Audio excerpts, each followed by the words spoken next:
All right, it's good to see you. I started yelling then. I remember I'm amplified tonight, just like downtown. Good to see you. Everybody having a good week? Yes. All right, good. Glad you're here. Just a couple of things as we get started.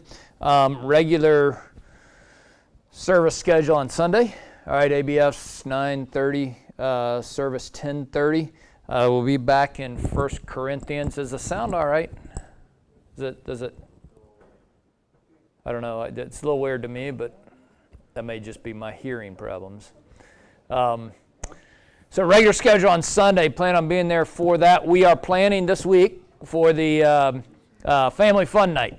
Again, we postponed it last week, and because of the rain, thunderstorms, I know it kind of cleared up a little bit Sunday afternoon, but there was a chance it was going to rain anyway, and I'm sure the ground was pretty soaked because of the amount of rain we had.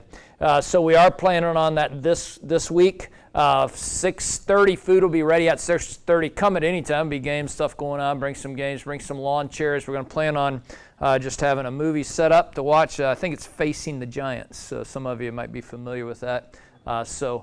Plan on that Sunday night. Invite somebody to come with you. It's just a good time of fellowship. It's informal. I'm not going to be football. Football, yeah. So plan on being there for that. We're not going to do anything formal. I'm not speaking, other than just to probably open in prayer for the food, and just be a good time of fellowship. So plan on being there Sunday night. A week from Sunday, which will be October the 17th, will be our next quarterly congregational meeting. And communion, so plan on that a week from Sunday. That'll be following our morning service. There's no special business that we're conducting at that. It's just a review of previous things, so there's no special ballot issues, any of that. So that'll be a week from Sunday. All right, we are planning this year, looking out into the future, which is probably not going to seem that far away. We are planning this year on going back to our Thanksgiving Pie and Praise service. And so that'll happen at the end of November. So looking forward to that. We didn't get to do that last year. We lost a lot of stuff last year. So plan on those kinds of things. We're having a good fall. We are having a number of first-time guests. Seems like every week we have several different first-time guests coming. So continue to pray for those. Excited about what God seems to be doing here. And we're going to keep working at it. So enough chit-chat. Let's pray and get started, right? Father, give us a good time to get tonight in your word. Teach us from what you've done in history. Teach us what you are doing. Give us the understanding of it and to rejoice and to learn from it. In the name of Jesus, I pray. Amen. All right, we are in 2 Kings. So if you have your Bibles, turn there. We are going through Old Testament history, kings and kingdoms. I don't have I didn't bring the slides in the PowerPoint tonight because I don't do that every week. But let's just, for the sake of review, there are Israel's history starts with the United Monarchy about 1050 BC, right? So about 1050 BC. There are three kings of the United Monarchy. Who are they? Saul, David, and Solomon, right? Saul, David, and Solomon. And each of those reigns for 40 years, so 1050 to 1011, 1011 to 970, 970 to 930. At the end of 930 comes the divided kingdom, and that is the curse on Solomon, right, for his sins. God says, I'm going to take the kingdom away from you. Nevertheless, I won't take the whole thing. Because of my promise to your father David, I will leave some of it with you. And that's where we come up with the divided kingdom. And again, the division is into a northern kingdom and a southern kingdom. The Davidic promise, the promise of God to David that one of his descendants would always sit on the throne. That's what we call the Davidic covenant, right? One of your descendants will always sit on the throne of Israel. Which kingdom does the Davidic promise go to? The southern kingdom. Now, it's also at the time of the divided kingdom. Notice this distinction. You'll see this in your Bible. Up until the time of the divided kingdom, what do we call the nation of Israel? We call them Israel, right?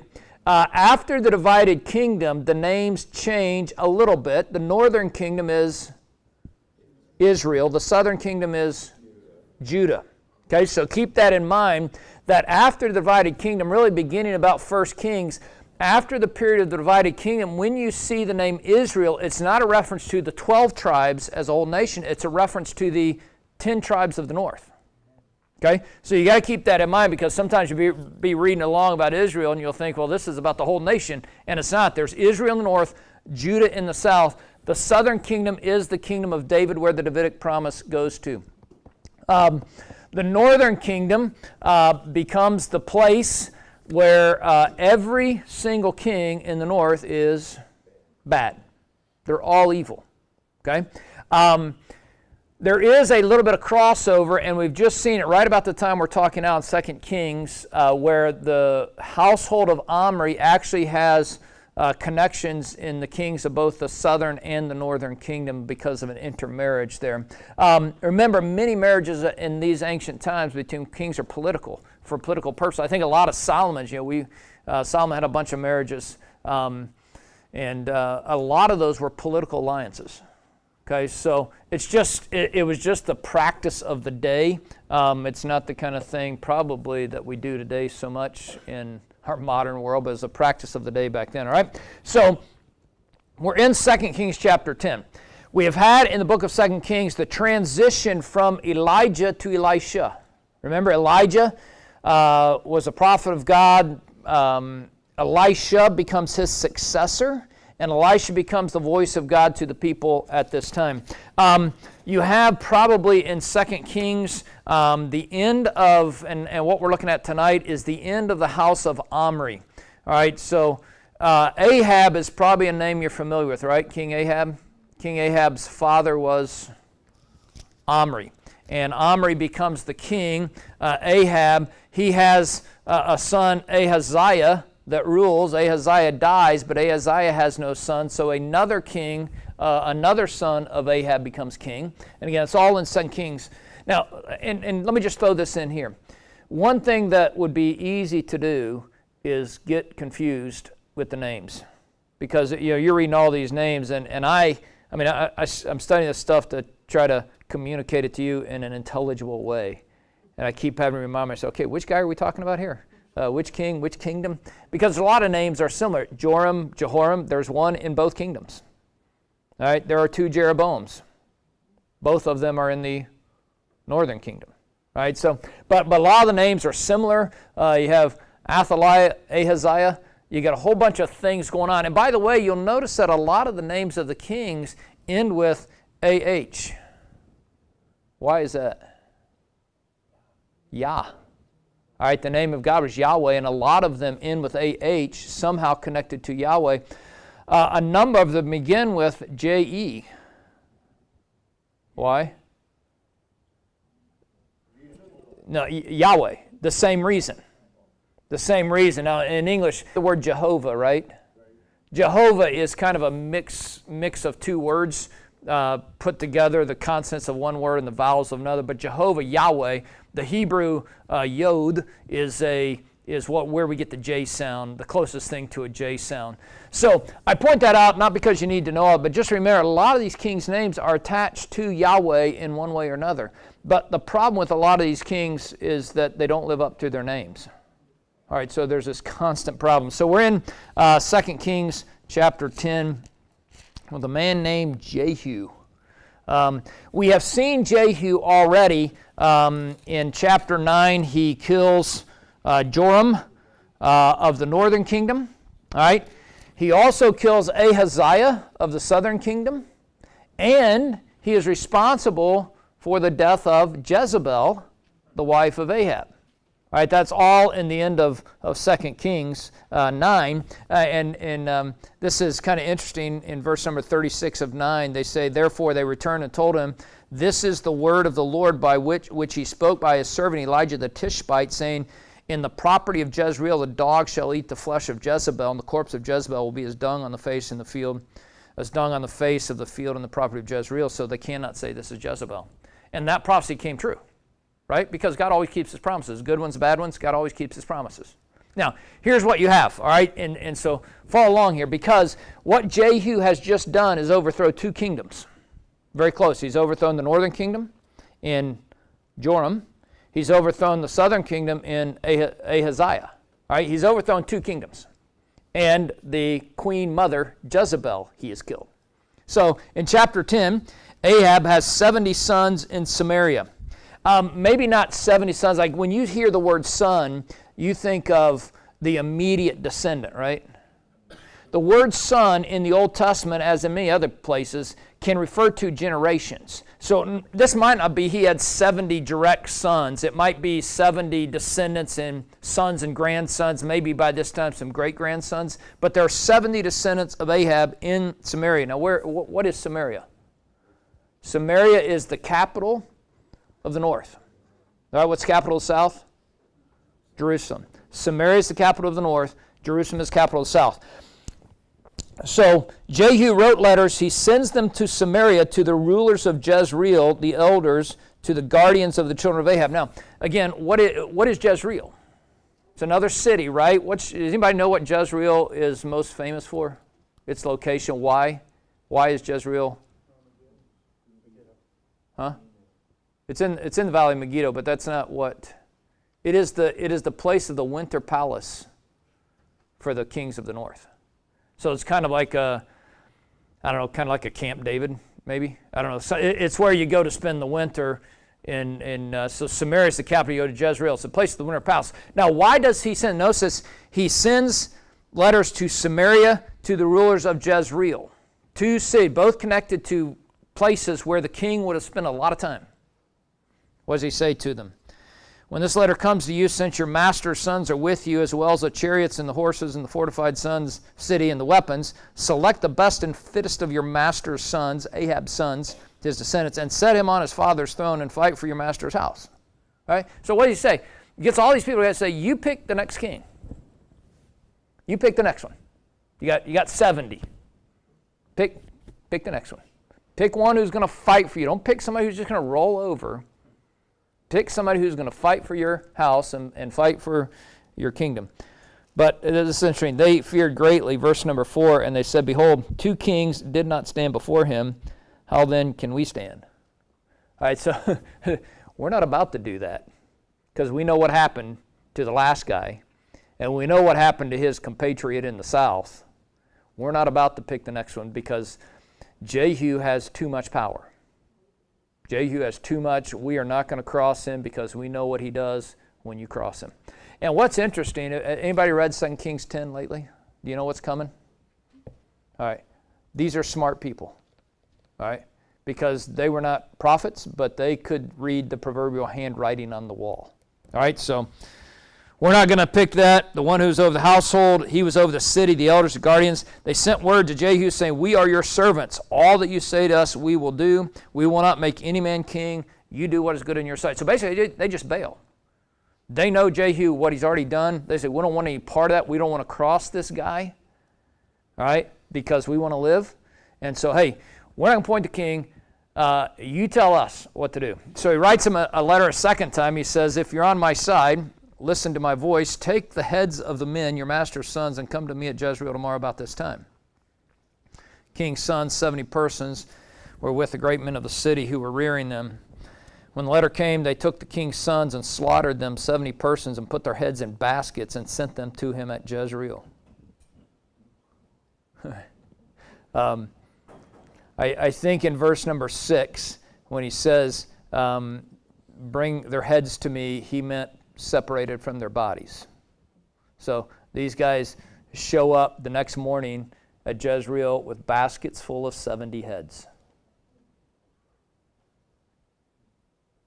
Now, do you know why they didn't want to pick the next king? Because we don't want one of those heads to be ours. And they knew what this guy was capable of. All right, 70 heads. They show up. The messenger comes, verse number 8. It says, they brought the heads of the king's sons. To put them in 2 heaps at the entrance of the gate until morning. Now in the morning went out and stood to all the people. He said, you are innocent. Behold, I conspired against my master and killed him. But who killed all these? Now again, notice what Jehu's doing. Jehu appears to be, as I'm reading this and reading others who are commenting on this, Jehu appears to be sort of a political mind of some sort. Because what's he trying to do? All right, he already knows these people are scared of him. which he's probably liking that part of it.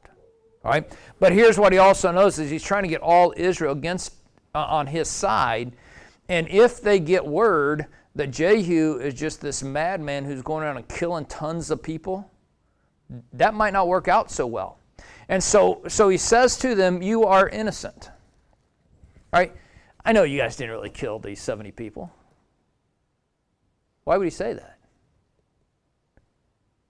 Again, it appears in my mind, as I read this story and try to understand what Jehu's doing here, it appears to be somewhat political. That he's trying to, these elders, these rulers, trying to get them off the hook in front of the nation, in front of everybody else. Like, you're innocent. I'll defend you guys. You're innocent. Now, I don't know how you explain 70 heads showing up and nobody knows who killed them. But you say you guys are innocent. I conspired against my master and killed him, the king, Joram. I did that. But who killed all these? It appears that what he is trying to do is not take responsibility directly for the death of all these people so that Israelites won't turn against him. That appears to be what he's doing here. He says, know then that there shall fall to the earth nothing of the word of the Lord, which the Lord has spoken concerning the house of Ahab, for the Lord has done what he spoke through his servant Elijah. Now, where does he ultimately put the responsibility for this? On the Lord, right? This is what God told us through Elijah. And if with Elijah, God had told Elijah, you're going to totally wipe out all the descendants of Ahab. There's going to be one of them left. In fact, turn over, if you want, to 1 Kings 21. 1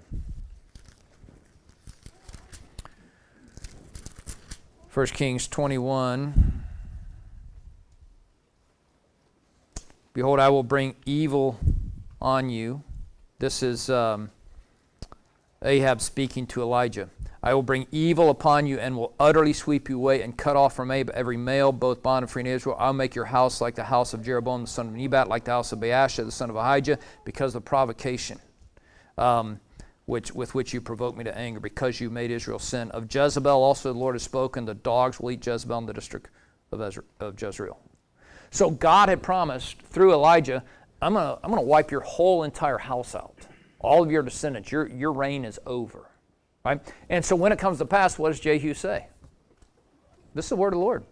Nothing God has said is going to fall to the ground.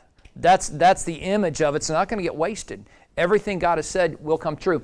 And one of the things I've emphasized is we've gone through 2 Kings and really I try to emphasize all the time. God keeps his promises. And remember that so often in our minds, we're like, man, that's great. God keeps his promises. But it's both the good promises and the bad promises. Right? It's not just, God keeps his promise, he's going to bless us all.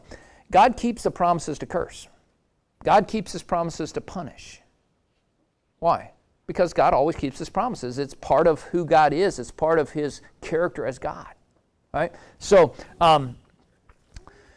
he attributes to God. So, Jehu, verse number 11, killed all who remained of the house of Ahab in Jezreel, all his great men, his acquaintances, and his priests, and left him without a survivor.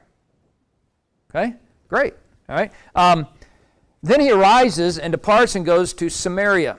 And on the way, while he was at Beth Eked of the shepherds, Jehu met the relatives of Ahaziah, king of Judah.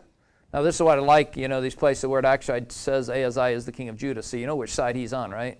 Judah is the south. So these are the people from down south. They come up, and he says, who are you?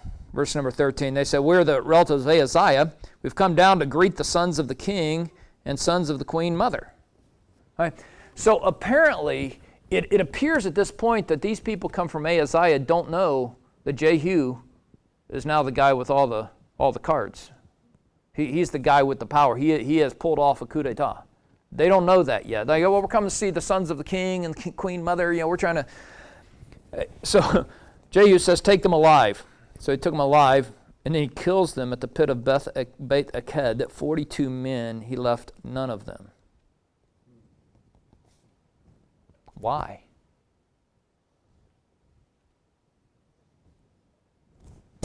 I don't know. I mean, it's one of those things that the Bible just puts it out there and just moves on. And again, in writing this theological history of talking about what God was doing through Israel, remember this, that so much, and we'll talk about this more at the end, but so much of what we read in the Bible does not include the moral judgment we should pass on it. So we read stories like this. He kills these 42 people from the south. And we say, well, why would he do that? You know, again, the Bible doesn't always pass moral judgment. In some cases, it leaves us to try to draw some sort of moral judgment out. Let's return to that question in a few moments. He departs from there. He comes to a man named Jehonadab, the son of Rechab, coming to meet him. Now, who is Jehonadab, the son of Rechab? Okay, Jehonadab is actually a faithful God follower. He is one who has spent time encouraging people to follow God. Jeremiah 35 describes the one who was encouraging other people to follow all of God. Jehonadab's a great guy. All right? So he comes to him, he says, is your heart right as my heart is with your heart? Now here's one of those phrases we use in church all the time. Is your heart right with God? All right? I don't know, but maybe this is where it comes from. He's not asking him, is your heart right with God? What's he asking him? Are we good, you and me? I mean, is your heart right with me as my heart is with your heart? Are we good? All right, to be right in your heart is not to have animosity, not to have tension, not to have, conflict. It's to be at peace with one another. Says, if it is, give me your hand. So he brings him up in the chariot, because apparently Jehonadab was saying, yeah, my heart's good. We're all good. Says, come with me and see my zeal for the Lord. So he made him ride in his chariot. He came to Samaria. He killed all who remained to Ahab in Samaria until he destroyed him according to the word of the Lord, which he spoke to Elijah. What was his zeal for the Lord? He was killing all the descendants of Ahab. All right? Now, why was it important to kill all the descendants of Ahab? I mean, on the one hand, we say, well, it was what God told Elijah to do. But why did God tell Elijah to do it? Okay?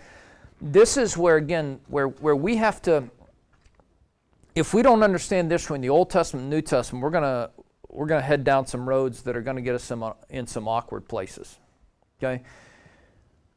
In the New Testament, we have this idea called your religious freedom. Okay? And I've said this before, I'll just say it again tonight. Religious freedom is not an American concept. Okay? It's a New Testament concept. Because what was important in New Testament Christianity was you could not coerce belief. You can't force somebody to come to church. You can't force somebody to believe. The whole point of New Testament Christianity, it is a voluntary relationship. All right? We are voluntarily associated. And so while we as New Testament Christians, all the way back in the end, we are opposed to false religions, our answer to false religions isn't let's go kill all the wicked rebellious people. Let's go kill all the infidels. That's not New Testament Christianity. All right? New Testament Christianity is you have the freedom to not believe. And you have the freedom to believe whatever you want. And by the way, here again, I would point out, remember, there are no unbelievers. Everybody believes something. So we talk about believers and unbelievers. What we really mean, technically is believers in Christ and believers in something else. There's nobody who doesn't believe. We're all people of faith. The point in New Testament Christianity is the mission of the church isn't let's go out and kill all the infidels so that the only people who are left are the Christians. That's not New Testament Christianity. And that's why that plays so much into how we as Christians should live as faithful citizens in what we would call a pluralistic world. All right, now again, this is troubling for some people. I'm not really bothered by the fact that there are other churches around us. I'm not bothered by the fact that there are other religions around us. Right? I don't think the church or Christians should be on a crusade to make sure those people Don't build their buildings in our city. That's not our role. Okay, that's not. I know it's controversial for some. But I think it's because we bought into a vision of Christianity that isn't what the New Testament teaches. When you see Paul going in, for instance, Mars Hill, Acts 17, I see you have all these idols to gods and these temples, and my spirit is provoked within me, so you know what I'm going to do? I'm going to tear them all down. Wipe out the infidels. What does Paul do? Paul engages them in conversation. He doesn't set out to make sure we rid these cities of all these false temples. He sets out to engage them in conversation. Now, I haven't said all that about the New Testament. Let's go back to the Old Testament. Remember, in Israel, there is no such religious freedom in Israel. So in our modern society, we do not want a church state. There is a separation of church and state. And again, that's not an American ideal. That is a biblical ideal. Okay? In the Old Testament, the church state was the same thing. Who was the religious leader in Israel? Primarily the king. All right, the political leader was also the religious leader. In Israel, you were a part of a nation, a part of an ethnic group of people, a recognized political identity who had professed allegiance to Yahweh. So there is no sort of religious freedom like, hey, you go to your temple over there, we'll go to ours, and we'll all just live together as neighbors. There wasn't that. So the reason why in the Old Testament false worship was a capital crime. It was an act of treason. And just about every nation state in history has considered treason a capital crime. It's still, I think, officially on the books of our own laws here in America, treason is a capital crime. Okay? Now, in the Old Testament, treason was worshiping another because you had professed your loyalty to God. And to go and worship another God was treason. Okay? Now, when we come back to this, why does he wipe out the house of Ahab? Because Ahab was a traitor.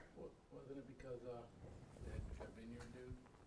It was connected to that. Yeah, and all that was part of the Naboth and the vineyard. It was connected because Naboth had this whole approach to governance, which was very heavy-handed. He was a drunkard at the same time, had a whole bunch of stuff going on. The ultimate cause of it here was because of the sins of leading the people to Baalism, along with Jezebel, to worship a false god. And so that was a capital crime. Okay? Now again, I know that's hard for us in our New Testament, Western, particularly 21st century American context to understand that. And again, this is why I say, if you don't understand the distinction between Old Testament Judaism, Old Testament Israel, and New Testament Christians, you're going to run yourself into a fork in the road where you're going to have to take both of them, and that's going to hurt. Okay, because you're going to get yourself in a mess, both theologically and socially, and how do we work all these things out? There is a fork in the road where Old Testament Israel departs from the New Testament church, and they're two different things. And I think that's why, because this worship of a false god that Ahab was leading the people to through Omri, Ahab, Jezebel, Ahaziah, Joram, they were all Baalists, worshiping Baal, and that was a capital crime. Now, let's continue. We'll come back to that. Okay, so he destroys all the house of Ahab. Now, here's his kind of next step. All right, verse 18. Jehu gathers all the people and said to him, Ahab served Baal a little, Jehu will serve him much. Now, what's he doing here? All right. Summon all the prophets of Baal, all his worshipers, and all his priests. Let no one be missing, for I have a great sacrifice for Baal. Whoever is missing shall not live. If you don't come to this sacrifice for Baal, I'm going to kill you. Well, do you know the end of the story? Because act like you don't. Because that's really funny. All right? If you don't come to this, I'm going to kill you. So here's what Jehu does. Hey, we're going to have great worship for Baal. You think Ahab worshiped Baal? You wait till you see how much I worship him. In fact, we're going to have this big party. So get all of the worship of Baal, his prophets, his priests, all his worshipers, get them here. We're going to have this great,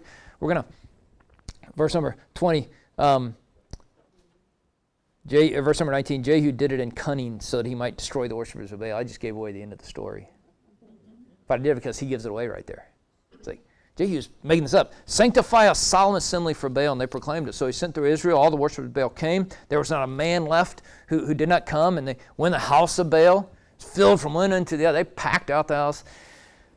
And he said to the one who's in charge of the wardrobe, bring out the garments for the worshipers of Baal. Brought out a garment. I mean, there's a whole banana farm here. I mean, a whole 9 yards. All right. Jehu goes into the house of Baal with Jehonadab, the son of Rechab. And apparently Jehonadab there, he's kind of trying to apparently establish his bona fides as a worshiper of Yahweh. Hey, Jehonadab, come with me. Let me just show you my zeal for the Lord. Remember, my zeal for the Lord. I want you to see this. So he goes in, tells the worshipers of Baal, search and see that there is here with you none of the servants of the Lord, only worshiper of Baals. 28. Make sure you're exclusive. All right? So they go and offer sacrifices and burnt offerings, and Jehu stationed himself 80 men outside. He said, the one who permits any of the men whom I bring in your hands to escape shall give up his life in exchange. You let anybody out of this place, you're dying. Okay? So you make sure they all stay. Came about as soon as he had finished offering the burnt offering, Jehu said to the guard and to the royal officers, go in and kill them and let none come out. Again, harsh. Get all these worshipers of Baal, get them in one place, and then we're going to kill them all. Again, if you do not make a distinction between Old Testament Israel and the New Testament church, you're going to have a hard time dealing with something like this. Because we as Christians should not be in favor of rounding up everybody who doesn't attend church and killing them. That is not New Testament Christianity. Right? All right, so you got to understand that. Kills them all. They bring out, verse number 26, the sacred pillars of the house of Baal and burn them. They broke down the sacred pillar of Baal and broke down the house of Baal and made it a latrine to this day. Not to this day, right? But to the day of the writing. When they all, go in the city, say, what's with the latrine over there? Hey, that's where Jehu destroyed all the prophets of Baal. And guess what you do in it now? Enough said, right? Thus Jehu eradicated Baal out of Israel. A great thing, right? There's some awkward moments in the story, like why has Jehu got to be such a brutal guy? Why is he killing all these people? And the answer is, on the one hand, because under the law of God, the worship of a false god was a capital crime. There was not a so-called freedom of religious. Now, the truth of the matter is they did not always enforce it the same way. Okay? Like perhaps many laws in many places, they're not always enforced. And in this case, it does seem that there were times in Israel where these laws against false worship were not enforced as a capital crime. Here, and particularly probably for a couple of reasons. One, with respect to Ahab, he was the primary spiritual leader in Israel. And remember James 3, which is true, I think, in the Old Testament, well, that let not many of you desire to be teachers because you will be judged by a higher standard. When you're in a position of leadership, there is a higher bar and you will pay a higher price. And his whole family paid that price. Okay? Brutal? Yeah. But it's here. What do we do with it? Like, well, let's cut that part of the Bible out. You can't really do that. I mean, it's there. We got to deal with it. And I think the answer is treason was a capital crime. And when you worship another god, you had switched your loyalty from the one true and living God to somebody who was a false god, who couldn't do what the God of Israel did for you. And remember how many times in Israel's history it goes back and says, remember what God did for you. Remember how he brought you out of the land of Egypt by the hand, and he led you and he provided everything you needed. How in the world can you go and worship another God who didn't do any of that for you? How can you do that? All right. So it's capital crime. He eradicated Baal out of Israel, which was a good thing. Right? Now, what is the evaluation of Jehu? How do we evaluate Jehu? Fortunately, we don't have to because God did it for us. All right? However, as for the sons of Jeroboam, so, it's interesting for the sons of Jeroboam. essentially when you read this, up to this point in chapters 9 and 10, Jehu seems to be kind of, as one guy puts it, there's an ambiguous picture of Jehu. It's kind of ambiguous. Like, Jehu, man, he stomps out all those Baal worshipers. So it's kind of brutal. But he carried out the prophecy of the Lord through Elijah. So he is the servant of God doing what God said, and he's being brutal while he does it. He does things that, so far as we can tell, there is no biblical warrant to do, such as the killing of Ahaziah. Right? There are things that, again, as we read the stories of the Bible, there are some places we just don't know how to put all the pieces together for a full story. Now here's what we know about Jehu. As for the sins of Jeroboam the son of Nebat, Jeroboam, remembers, the first king of the northern kingdom. And what is Jeroboam famous for? And the answer is syncretism. All right, he is a guy who tried to mix the worship of Yahweh, the God of the Bible, with false worship. All right, so he makes golden calf statues, right? One in Bethel, one in Dan. And they use them for worship. He removes the priests from Levi outside. He goes against the law of God, removes the priests from Levi. He establishes his own worship festivals and worship celebrations in contradiction to the law that God had given to Moses. Jeroboam openly encouraged syncretism, the worship kind of mixing of worship. He openly encouraged the ignoring of the law of God. And so he becomes kind of the, if you will, the standard bearer of disobedience, because there's a lot of kings in Israel's history who are said to be like Jeroboam the son of Nebat. And that's not a praise. That's a curse. That's a bad statement. From these, Jehu, verse 29, did not depart, even the golden calves that were Bethel, that were Dan. He never led them away from syncretism. All right? He just never did. The Lord said to Jehu, notice this, verse number 30, because you have done well in executing what is right in my eyes and have done to the house of Ahab according to all that was in my heart, your sons of the fourth generation shall sit on the throne of Israel. So again, try to wrap your head around this. You followed in the sins of Jeroboam, the son of Nebat, who screwed all this up to begin with. And you did what was good in my sight. You know, how do you say those two contradictory things about the same guy, the same person, and how do we put that together? Jehu, verse number 31, was not careful to walk in the law of the Lord, the God of Israel, with all his heart. He did not depart from the sins of Jeroboam, which made Israel sin. And Jehu is one of those guys that we come away with a picture that is mixed. It's ambiguous. Was he good? Was he bad? And the answer is he did a lot of good things, and he did a lot of bad things. In those days, verse number 32, the Lord began to cut off portions from Israel, and Hazael defeated him throughout the territory of Israel. Now remember Hazael. He is the king of Aram up to the north.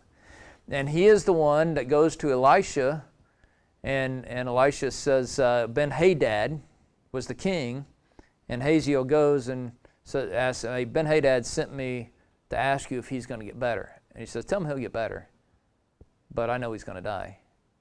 And Elisha starts crying. And Hazael says, why are you crying? He says, because I know you're going to become the king, and I know the evil you're going to do. Here it is. Hazael is doing the evil, defeating them throughout the territory of Israel, cutting off portions from Israel by the Lord. So notice this. In those days, the Lord began to cut off portions from Israel. Hazael defeated them throughout the territory of Israel. Who was it? Was it the Lord, or was it Hazael? And the answer, it was the Lord through Hazael. Right? And again, you have to put this in your in your view of the world is that God does things through what we would call secondary causation. In other words, secondary causation is God is not the direct cause of it. God uses somebody else to do it, or some other form or some other way of doing it. So Hazael was a servant of God to carry out the word of the Lord, to bring judgment. And it was bad. It was so bad that Elisha started crying before it ever happened.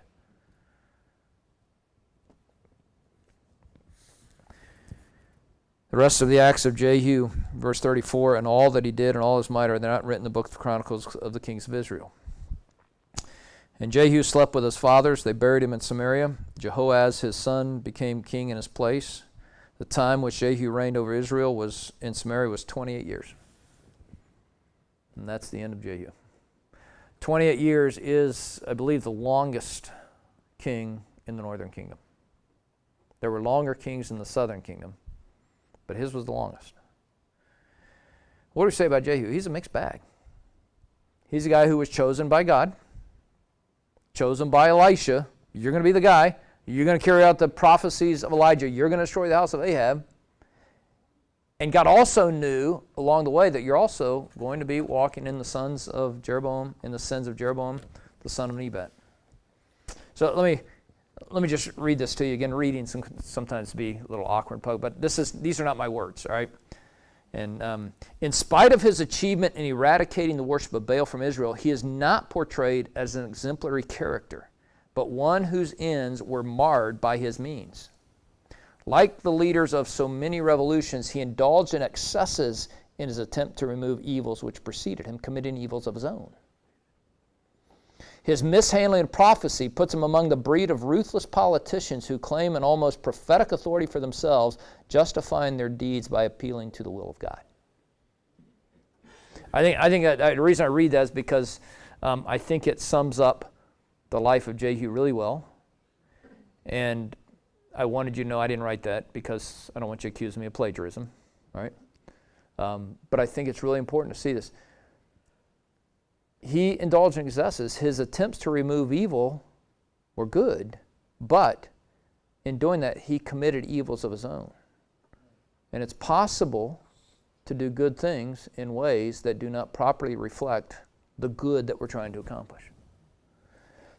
Like a ruthless politician, he claims an almost prophetic authority for himself, justifying their deeds by appealing to the will of God. Again, so many times we hear people say some form of the God told me card, right? God told me. God's leading me. I know how we use those phrases. I know. All right. So if you come to me and say, hey, God's telling me something, what am I going to ask you? What verse is that in? Okay, what verse is that in? Okay. Now again, I know there are times where we use that kind of loosely. But I would urge you to be careful. Very, very careful, because the minute you say God told me, or some form of that, you're headed down a dangerous road. And what's the danger? You might not be right about that. And when you say God told you something he didn't tell you, you're using the name of the Lord in vain. Now again, how can we talk about things? Does God lead us? I think the answer is yes. God absolutely leads us. How does that happen? And I don't want to go far down the road tonight because this could get us into a long conversation. But here's what I would encourage you to do. The issue here is that Jehu claimed a prophecy from God that has, so far as we can tell, no backing to it. He said, God told me this, but there's no way we know God told him that. And that's why this thing has this almost prophetic authority, justifying his deeds by appealing to the will of God. Okay? This is why if we're going to say God told me, we need something more than I kind of feel this way, I kind of think this way. How does God lead us? I think God leads us through his word. Okay? That's why I say, what verse is that? And God leads us through the principles that we draw out of His Word. But again, the farther we get from it, the more shaky that becomes. And that's why when I talk about it, I usually say something like, it seems that God is in this. Right? And that's a phrase out of the book of Acts. It seemed good to them to do this. It's not infallible. Okay, it's not infallible. And I think this is a case where, as best as I can tell, Jehu did a right thing, but perhaps used a wrong justification to do it. So be careful with that. He did well in some ways. Enough to get 4 descendants on the throne. Enough for God to say, hey, I'm going to give you 4 sons that are going to reign. But it wasn't all good. 2 questions. What about the ethics of deceit? Who killed all these people? He knew very well who killed them, because he had told them to kill him. He knew exactly what the answer was. Hey, get all the prophets of Baal. We're going to have this big worship celebration, and if you don't show up, we're going to kill you. Well, it turns out we're going to kill you if you do show up. So what about the ethics of deceit? Okay? And God's God of truth, right? We talk about, not bearing false witness about the need not to lie against one another. And again, there's a whole lot of ethical concerns, a whole lot of scriptural teaching.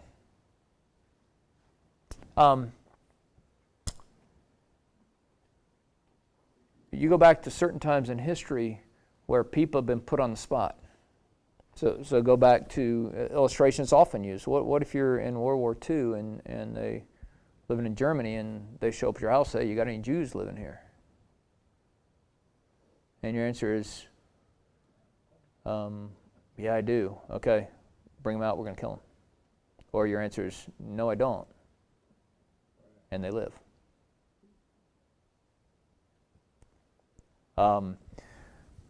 Here's again, we don't have time to go deeply and far down this road tonight, but let me just encourage you. When we read these stories of the Bible, Jehu is not justified for his deceit. Think about Joseph. I've referenced his story before, right? Pretending not to know his brothers. He deceived them. Right or wrong? I can tell you right now, you'll find Bible teachers and Bible commentators on both sides of that question. And I think I've been on both sides of that question. And ask me tomorrow, I might be on another side. All right. What about God using people who are wicked? He does it. He does it. God uses wicked people. But remind us, the fact that God uses you to accomplish His will doesn't necessarily say anything about your personal godliness. Because God used Jehu. And many people before him and after him who were godless people. And so God is not limited to only using faithful servants of Him. Right? God uses people. And sometimes they're wicked people. And God is always in the heavens doing whatever He pleases. And so we rest in that. This is one of the stories that kind of, in my mind at least, leaves us hanging in a little bit of an awkward place.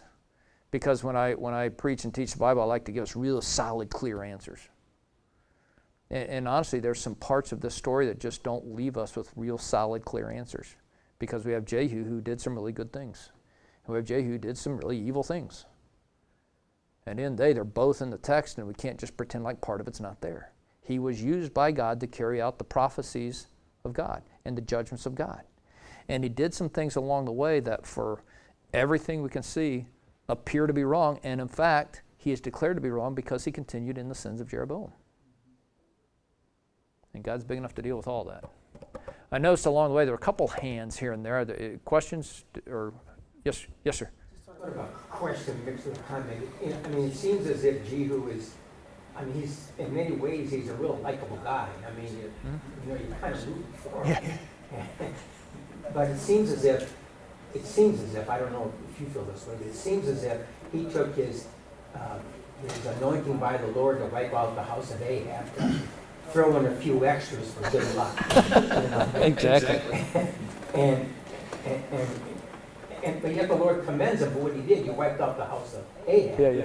And it seems as if Jehu was just really close to, I guess we call it close to eternal life. Yeah. I mean, he was close there. I mean, Thou art not far from the kingdom in some respects, it seems. yeah. Yeah. Yeah, I mean, the Lord spoke with him and guided him and protected him while he did this. But he just seems as if he was a little bit too ruthless, Right. and the Lord will deal with him in his own time on that. But It does, and that's exactly what.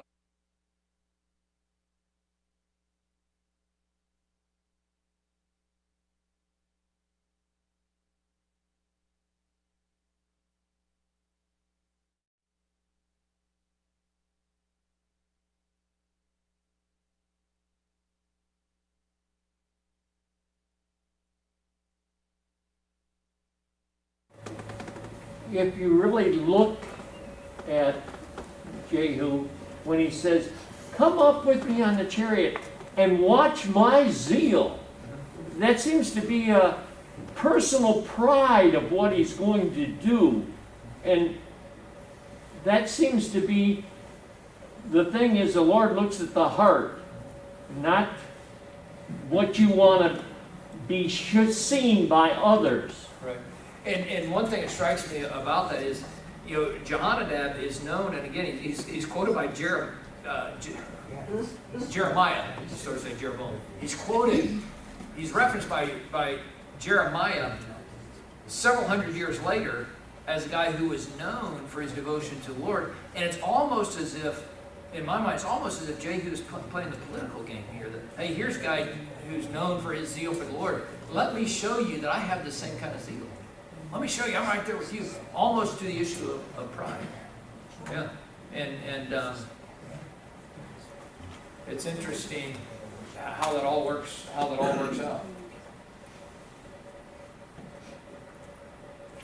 Question. Roger. Is that Roger? Yeah. God uses all kinds of things to carry out the things he wants to do. He used the Babylonians, he used the Assyrians, he used whatever he needed to do in order to make things the way he wanted them. So Yeah. Jehu was just another tool in the toolkit. Right. And at the end of it, God reigns over all. And sometimes God does it through people that maybe we don't particularly like. But God uses all kinds of people. And that's kind of the story. And Isaiah references this. You can read Isaiah really 40 through 48, 49, and a number of references in there that I will accomplish my purpose. I will do it. And I will raise up people who will do my purpose. Gary, brought to mind the story, God does speak to us through the Bible. True, I believe that, of course. Oh, I've not heard the voice of God, but there was a serial killer about 30 years ago named David Berkowitz, who was listening to the barking of dogs. God was talking to him through the barking of dogs, and he killed 30, 40 people, and we went to court. He never went to jail. His lawyer, or whatever, his own testimony, he was sent to a mental hospital where he resides today still, I think. You ever know anybody? David Berkowitz? Yeah. There are always all kinds of claims about, God told me this, God led me here. And again, I strongly caution you. Remember 2 Timothy 3:16, 17. All scripture is God breathed and is profitable for doctrine, for reproof, for correction, for training in righteousness, so that the man of God may be adequate, equipped for every good work. Okay. Everything I need for every good work This is the point in the about scripture God that works has in been evil people, breathed out by perhaps. God. All right, that means if I need it, if it's good work, I need to do every good work. I'm equipped for it right here. His divine power, 1 Peter 1:3, His divine power has given us everything necessary for life and godliness through the knowledge of Him who's called us by His own glory and virtue. So it really comes down to sufficiency of Scripture. So again, I do think God leads us. I do think God, and how exactly that works, so I don't have all the ins and outs on that, but I'm going to tell you this, that because God told me to do this, let's have a discussion about what verse that's coming out of and what principles that we're using to arrive there.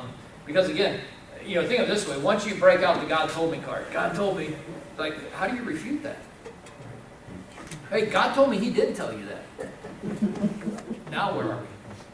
We have, both of us are claiming God said something opposite. And the only way to solve that is if you can go to someplace that we can agree on as an authority. All right, so again, a lot built in there. We don't have time to get into it tonight. We're over time and out of time and prayer time. As we go to prayer, let me just mention a couple things. Probably most of you here saw that Andrew Swift passed away this morning about midnight, 36 years old. It's Vic and Candy's son. If you've been here for a while, you know Andrew. Please keep them in your prayers. I talked to Vic. Candy is still in the hospital. She is doing better. She is breathing on her own now, I think, and really improving quite a bit. She did not know about Andrew until last night. Pastor Jerry and Vic, yesterday afternoon, they went up and told her that Andrew was in bad shape. Pray for Haley, Andrew's wife, and the kids. Her parents are close by them, and so they have help and support down there for that. But please pray for them. That's just pray for them. Pray for Paul Harold. Again, most of you have been here long enough to know Paul Harold. They moved down to North Carolina in October. Was it a year ago? Yep. Sometime about a year ago, right? They've been down there. They have. He was at the hospital there. I just talked to Bob just before we started here tonight. They are sending him home on hospice. His lungs, his blood, a number of things going on. Heart, yeah. So pray for them. I talked to Bob. He said, I think that they are comfortable with it. As he said, he's 91. They knew it's not going to last forever. So pray for Mrs. Harold Faith, for the family in these days, and for God to be at work. The Heralds were members here for a long time, and faith in so many ways. So continue to pray for those. As we go to prayer tonight, keep particularly those people in mind. Again, I urge you, ask you, pray for, as we're looking for a youth pastor or staff member to come and serve with us here. We're continuing to look. There's, honestly, there's some measure of disappointment for me because I thought we would have this done by now. But God's in control of that too. And so we're trusting Him for that. We're not dying for it. We got great youth workers who are doing a fabulous job up there. And but we'd like to get that filled. So continue to pray for that. There are prayer sheets out here on this table if you didn't get one on the way in. Feel free to spread out the area, move the chairs around if you want to, and pray together. And when you're done praying, be dismissed. But pray for those things, especially for the Swifts or the Heralds tonight. And I'll see you on Sunday, all right? Have a great night, great week.